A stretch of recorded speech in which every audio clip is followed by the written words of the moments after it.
Culture Uncut. This is Culture Uncut. This is Culture Uncut.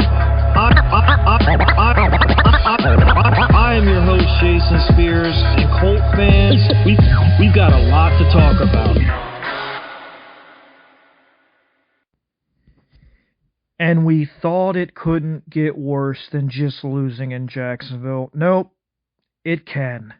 The Colts go to Jacksonville, not only get their butts kicked 36-19, but lose really the guy that brought life to our season and helped us jump out to a 7-1 record. Daniel Jones tears his Achilles and will be out for the year and probably out until the middle of next year. I mean, if everything goes perfectly, he might be ready for the beginning of the season, like the first month, but I don't think that's going to happen. I can sit here and talk about the game, but the bottom line is whether Daniel Jones, just in the micro of the situation, the bottom line is even if Daniel Jones plays, we're not winning this game, like the entire game. Our defense against the pass was absolutely atrocious. No pressures, no sacks, nothing. The pass rush is a joke, and that's all you can say. And they play like this is how they play every time they play in Jacksonville. I went out on a limb this time, guys, thinking I'm going to change the mojo of this team, so I bet $1,000 on Jacksonville, and I won $2,500. But I think I might have cursed our team even worse because we lose DJ for who God knows how long that's going to be. Pierce, I think, got a concussion. Braden Smith got a concussion. Lamont's hurt his knee. I mean, it just... That place is literally hell on earth. We should just forfeit our games there or see if we can play them overseas or some other place because that stadium is cursed. And nothing but bad has happened in that stadium for the Colts since 2015. So it's now going to be over a decade of losses. I think 12 years now. So it is what it is. The Colts are still in the playoff hunt. They're 8-5, but for all intents and purposes, our season is over. I thought Riley Leonard did an admirable job. But you see his limitations as a quarterback. He doesn't see the field well. He doesn't have a strong arm. I mean, those are all things we all saw in the pre-draft process, so I'm not going to get on him too bad. I thought he was okay. The one interception he had was not an interception. Another week of... the Colts didn't lose because of refs. I'm not saying that. But just another week of just absolute batshit crazy penalties. I mean, the Pittman penalty was a joke. I mean, just all these, there was a penalty on the Colts that early in the game that was a joke. I mean, these guys, they need a union. They need, full-time, younger officials. These guys are terrible. They're all bad. It reflects so poorly on the NFL that they have all this money and they cannot hire any type of competent officiating crews. I watched a crew do the Indiana-Ohio State game. They were fine. I've been watching a lot of games from the 80s. Those officials were older, but they were really, really good. Go back and watch a game from the 80s once in a while and check out the difference in how the officiating stays out of the way and only calls things that need to be called. They let the players decide the game. The more money that's involved and the more gambling, it's so obvious to me that they're inserting themselves into games they don't need to insert themselves into. I don't know. I'm not going full-blown, the NFL is rigged conspiracy theorist or anything, but you can't tell me that some of this stuff doesn't make you think. Because it just gets really old. But as far as the Colts go, they're really in no man's land now. This is legitimately the worst case scenario. again, everybody is saying the Sauce thing was bad, and some of you thought it was bad at the time, and you have your opinion. I actually thought it was an aggressive win now move, and I wasn't against it. And the reason why is because they were 7-1 at the time, or 8-2 at the time, whatever it was, and there's no clear-cut favorite in the AFC. You don't have the foresight to forecast our quarterback, having a fibula injury and then, tearing his Achilles. You just don't. You're trying to win. I like the move. It sucks because it puts them in an impossible position now, because now they look like shit, and their quarterback is out for over probably a year. So what do we do? Well, I've thought about it because I didn't really pay much attention to the back half of this game, because why would I? I just think you bring everybody back. I mean, you Ballard, because I don't think it matters who you bring in. You bring in a GM and you stick him with a situation where he has no picks, and then so you're going to trade off his best players. How's he going to win? And then you're going to suck, and then basically you're giving another good pick to the Jets. So what good does that really do? That doesn't do you any good. You might as well just stick with the guys that you have and ride it out. I know it sucks, but you bring back Steichen, you bring back Ballard, you just get to 2027, hope that, AR can play decent the first half, and then get Jones back for the back half and maybe make a run. That's all I got. I don't know what else to do. You're not going to get first round picks for Buckner. It's not going to work that way because he's 30 years old. So you're just going to be trading a bunch of guys and not really getting any. You won't get any first round picks for any of our guys. So so you might as well just run it back. That's the way I feel. I mean, you can trade Zaire for like a fifth or whatever you want to do, but I'm not trading Quentin Nelson. I'm not trading JT. They're more valuable to us than they are to anybody else if we're actually trying to compete, which you have to try. There's no other option, in my opinion. You tear it down and win no games, and then you have no draft picks in the first round. So you're in no man's land.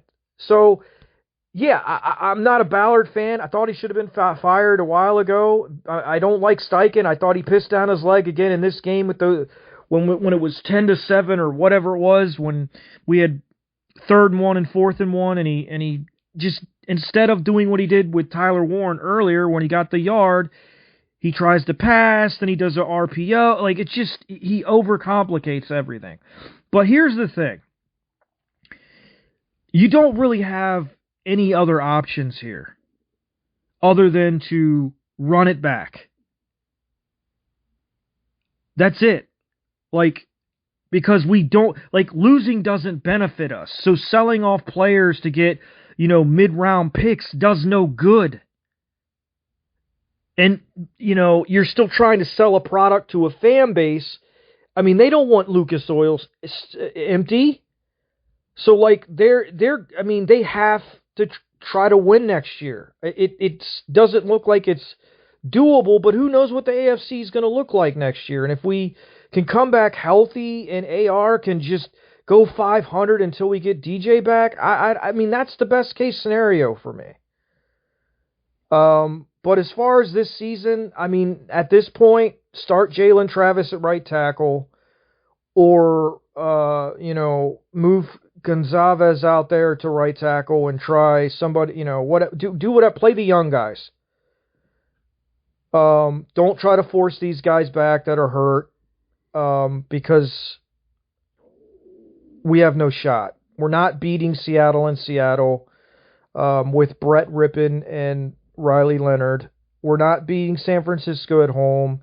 And the thing is, we're not going to beat anybody the way the defense played today. Now, I'm more likely to think that was an aberration because it's Jacksonville, and that's how it just is. That's the way we always play defense there. It doesn't matter if they're good. It doesn't matter if they're bad. It doesn't matter if Trevor Lawrence is quarterbacking, or if it's Gardner Minshew, or if it's even friggin' Cody Kessler or Blake Bortles. Our defense gets cooked there every time we play there, established in 2015. So I think this was an aberration as far as the defense goes. But they have to play better. They have to play better to keep us in games, because the offense is going to be very limited in what they can do. I do think, we can be competitive, but it's just not going to be enough to get us in the playoffs. And I don't see us winning a game. And like, people were bitching at Ballard, like, you got to make moves. He makes moves. Now people are bitching that he makes moves. Look, I think whatever we do is wrong. At this point, I literally feel like this team is cursed. I feel like whatever we do, no matter how good it gets, something horrible is going to happen. And it did. So, like, do nothing, and then people bitch that you did nothing. Do something, then people bitch that you did something.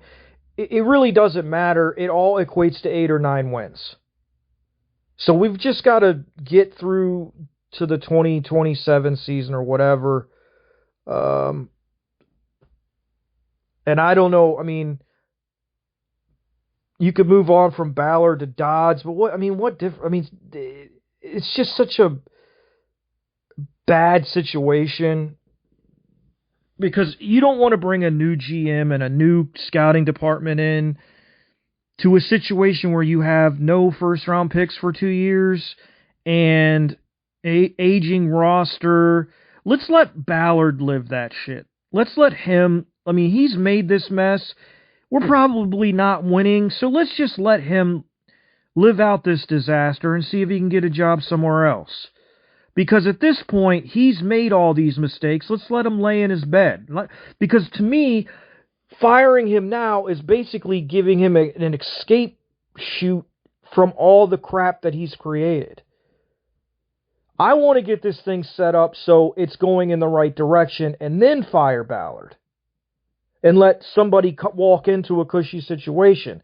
That would be my hope. And then you fire both of them.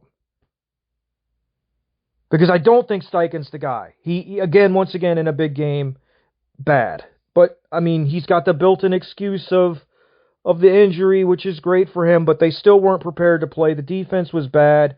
He called a poor game. Whatever. It is what it is. He's not a good head coach. But we're at where we're at. And, I mean, I'm to the point where I'm starting to get apathetic again, like I was the Matt Ryan year, and then, like, I just don't even care. Because I know the outcome. I know these outcomes. Like, I was talking about this 3 games ago. About, this team could fall apart down the stretch, and I was called a pessimist, and I was called all these names, and you're a doom and gloomer. No, I've lived this shit my entire life is what I am. So,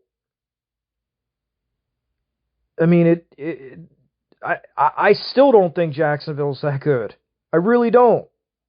I just think we play horrible in that stadium and nothing but bad happens to us in that stadium. I don't know why. It's the weirdest thing. And it doesn't matter. They could be good. They could be bad. They could be mediocre. We could be good, bad, mediocre. It doesn't matter. We can't win there. So, I don't know, guys. I wasn't even going to do this podcast. I did it for you, so you guys would know I don't think anybody's like losing their mind, suicidal or anything, but I just want you to know I'm here, man. I'm not going anywhere. You'll have my voice, and I'll have your back, and like we'll get through all this shit together. I mean, look, the fan base is the fan base, and we will get through this. Like, whatever it is, we will get through this. I've seen it bad before, and we get through it.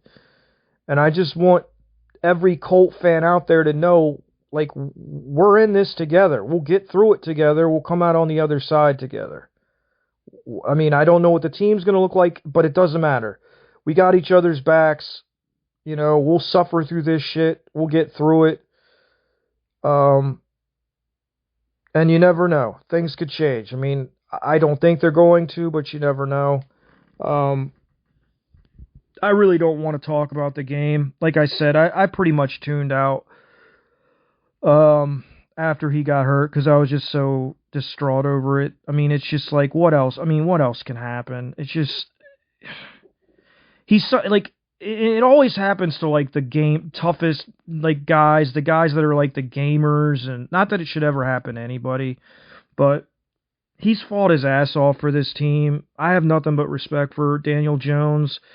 If we re-sign him or we don't, I gained a ton of respect for him playing through that injury, and I'm really gutted that it happened to him because he's in a contract year and he's played some great ball for us this year, and that's really the saddest part. I mean, fuck losing the game. We all knew we were going to lose the game.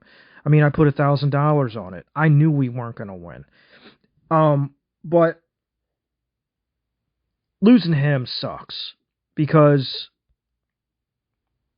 I really think like we could win with him. Like he showed me enough when he was healthy that we can win with him. And who knows what he looks like when he gets back. You know, an Achilles injury, it's not great for anybody. It takes a long time to come back from, and you can come back from it, but a lot of times people are not the same. And not that he was ever really like a running quarterback, but he did have some elusiveness to his game a little bit. So who knows if that's gone? I don't know. But I think the way that the road to take is to exercise the 5th-year option on, or actually we're just in year 4 of Anthony. We don't even need to do that yet. I think we keep Richardson, sign Jones to a really limited contract, and maybe, you know, have Riley back up Richardson for the first whatever amount of time. Hope that he can hold it down until Jones gets back, and then at that point, I guess you make a decision between Riley and Richardson what you're going to do. But I don't know, guys. I'm not angry. I knew it was coming. I didn't think it would be this bad. I didn't think that we'd lose our quarterback for 12 months. But I should have expected it because what else would happen in Jacksonville? It's really disappointing just because the AFC, there's just really no great teams. And I think the Colts, with the healthy Daniel Jones, would have a good shot against anybody. But that's with the defense playing like they gave a shit. They played like they did not care today. And that is a staple of Shane Steichen's teams, man. They have games where it doesn't matter who the coordinator is. It was Gus last year. It's Lou this year. They have games where they just look like they don't care. And that was today. They look like they didn't care. So I think it's a Steichen leadership thing, because he's been the only consistent thing that we've had here for the last 3 years. So I don't know. I don't know what to say. Disappointed, sad, embarrassed that we're going to really do this. We're really going to go from 7-1 to 8-9, but here we are. We're going to do it. So, I mean, I guess that's it. I don't know what else to say. I guess now they'll really hype up the Pro Bowl stuff on Twitter. Now you're gonna see like propaganda for the Pro Bowl. Like I give a shit about the Pro Bowl, but I mean, I'm sure the players do. But I wish they cared more about winning. Like Shane clearly does not put enough. He is either completely inferior to the Jacksonville Jaguar coaches, whether it be Doug Peterson, or I don't even remember who their coach was before Cohen. Was it Doug Peterson?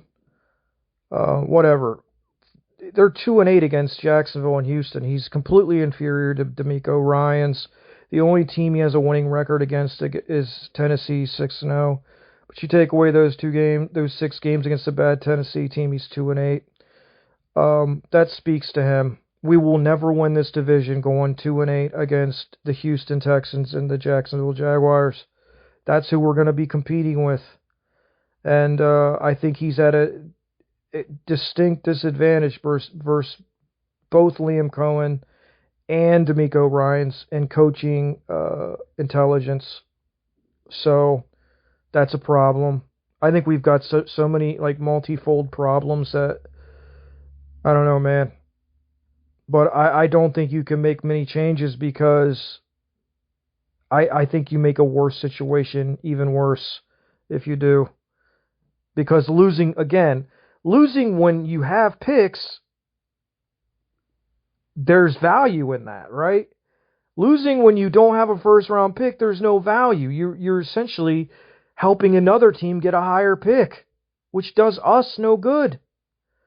So I don't know what they're going to do. I'll be interested to see how the ladies handle this. They're in a really tough spot for a first year. I know they really wanted to win this shit for their dad, and I respect that, and I understand it. Sad that it didn't work out for them more than anything.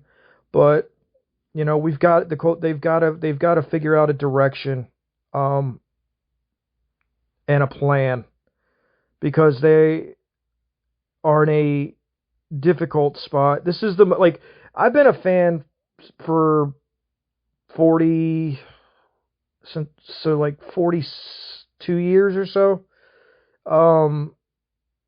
I've never been in a position in this position as a fan before where you're just stuck. You can't look to to the draft because you don't have any picks that where you can get an elite quarterback for 2 years. And I don't think there's really anybody outside of maybe Quentin Nelson that could get you a first-round pick. But it's not going to get you a top 5 pick. And I don't really want to trade Quentin Nelson. He's like a guy he's like one of the few guys that I want on this team. Like, he to me, he's like the best thing about the team. He plays when he's hurt. He has a great attitude. He's an elite player. Like, we need examples like him in our locker room, so I don't really want to trade him. But this is just right after the game, guys. I haven't really gotten into the salary cap of it all and all the other crap that goes into it. I'm just reacting after the game. I do think you're going to see some guys traded and probably released. But I mean, I don't think they're going to just gut the core of their roster now. I think maybe after next year they might, but even then I don't know. But I don't know where we go from here. I don't even know if I want to keep doing these previews for games because the bottom line is they're not going to win any of them, so why are we even previewing the games, I guess? So I don't know, guys. I'm at a loss for words, really. I don't have much to say other than what I've already said. So let me know, what would you do? I mean, I know everybody wants to fire Steichen and Ballard, but think about it for a second. You really think a GM is going to want to come here with no first round picks? He's basically set up to fail from day one. So I would rather Ballard have to eat that and have to live with that and wallow in it for the next 2 years than bring somebody else in here and make them try to fix his mistakes. That's not really fair. And as far as Steichen goes, same kind of deal with him. Like, just let him do what he's going to do because we're not going to win a Super Bowl. We may go to the playoffs maybe one year. I don't know, but I don't see any value in getting rid of either one of them at this point. Because the reason you'd get rid of them would be to suck to get picks, right? But we're not going to get any picks. So what would you do? I can't even speak English. What sound like one of those guys, the Larry Moe and Curly guys. What would you do? Comment below. What do you think the rest of the season looks like? What are you expecting from Riley Leonard? Tell me whatever you want. Please just promise me you won't talk about this game because I don't ever want to speak of it again. So with that, guys, I'll think about maybe doing a Q&A during the week or something. I don't know if I'm going to keep doing those previews because they're kind of pointless now that we're 8-5. We're not making the playoffs. So maybe I'll be back this week. If not, I'm sure I'll do something. I don't know what it'll be, but just leave your comments. Where do we go from here? What would you like to see happen? How do you think we finish the season? Should I do, a podcast this week? What do you want me to do it on? Anything you want to talk about? Just please, for the love of God, not this game. I just can't even think about it anymore. So with that, this has been Culture Uncut. I hope everybody has as good of a rest of the day as they can have and has a great week.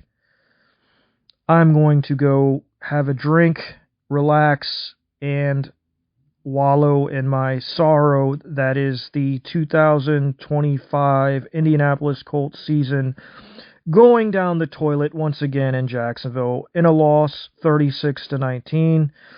I'll talk to you guys soon. Once again, this has been Culture Uncut with your host, Jason Spears.